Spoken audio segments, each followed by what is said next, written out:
Follow these 3 steps to earn $10,000 while you're in college or high school. These steps are genuine and can help you cover your college expenses and reduce your student loan debt, even if you're not a current student but have college debt to pay off, or if you're interested in learning how to make money online. You're in the right place. In times like these, it's important to have accurate information. This article is designed for those seeking reliable information that can help them, unlike false information that can be harmful. While these methods aren't simple because making $10,000 a month isn't easy, if you commit to them and work consistently, you can succeed. However, before we begin our video, we would greatly appreciate it if you would subscribe to our YouTube channel and also press the bell icon. Let's get started. The first step. To earn $10,000 every month as a student, you require the right method. When I say method, I don't mean your car. I mean an opportunity that's big enough to help you reach $10,000 a month without being too risky. This chance lets you earn that amount, but it shouldn't put all your current money at risk. To reach this monthly income, you must find a way to make money regularly.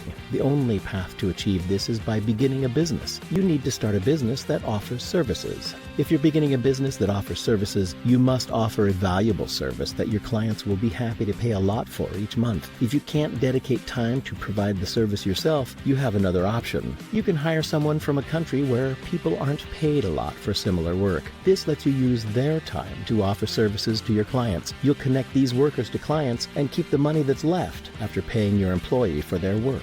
Here's an example. You could have 2 clients who pay you $2,500 each month for the marketing services of your social media marketing agency, SMMA. Instead of doing the work yourself, you could hire an experienced worker from a country where their skills aren't valued enough for them to earn a good wage. With the $5,000 you earn from your clients, you can pay your worker $3,600 to provide the service. This leaves you with $1,400 each month as passive income. Your main tasks involve talking to your clients a few times monthly about the service and demonstrating how it's improving their business. Your clients will keep paying because they'll see how your agency's service boosts their profits. Certainly, you could decide to keep more of the money that comes in each month. For instance, you might divide it as $2,500 for you and $2,500 for your worker. Or you could go for more extreme splits like $3,500 for you and $1,500 for your worker. However, you'll need to find a worker who is okay with the monthly wage you offer and who can do a good job to keep your clients satisfied with the service they get.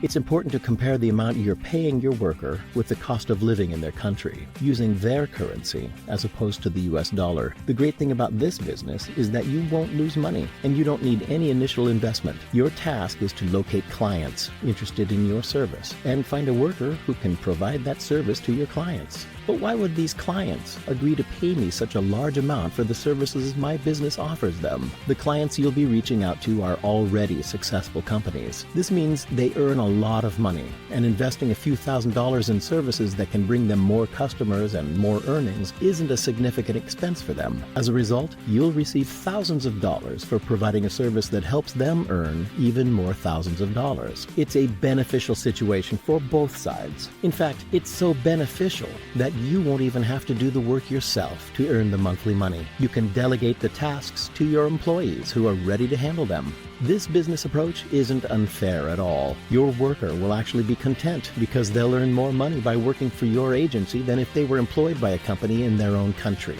where they might receive lower pay and poor treatment. The best thing about this method is that you can oversee your business from a distance. You won't have to spend money at the beginning, and there's no need to rent office space or cover the typical expenses that modern companies usually have. Your main focus will be investing a few hours daily to set up the business, find clients and workers, and finalize agreements with clients to ensure a steady monthly income. Afterward, you'll only need a few hours each week to communicate with clients and manage their tasks. The second step.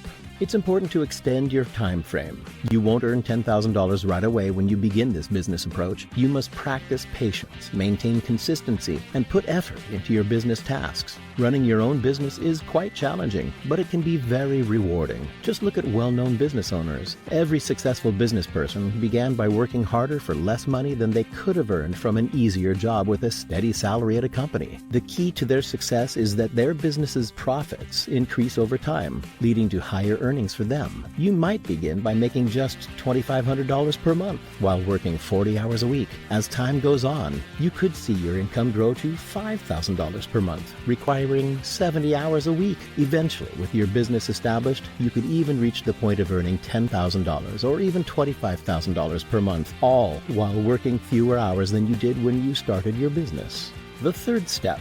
After you achieve your goal of earning $10,000 every month through your online business, it's important to maintain that income level and not let it decrease. When you're earning $10,000 each month online, it's a fresh income for you. However, this money can be lost if you're not careful with your spending and use it all up on things you want to buy. Once you start earning $1,000, $2,000, $5,000, $10,000, or even more every month, you should consider this as your new starting point. It's a benchmark that you should aim to consistently earn and not let your income drop below.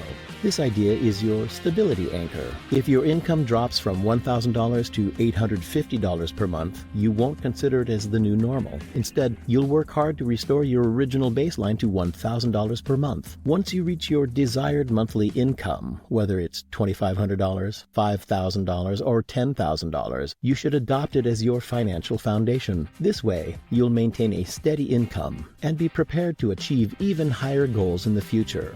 That's it for today. We hope you found our video interesting. If you did, please give it a big thumbs up and share it with others. Also, if you haven't already, please consider subscribing to our channel. Don't forget to turn on the notification bell so you don't miss any of our new uploads. In the end, thanks for watching, and see you next time.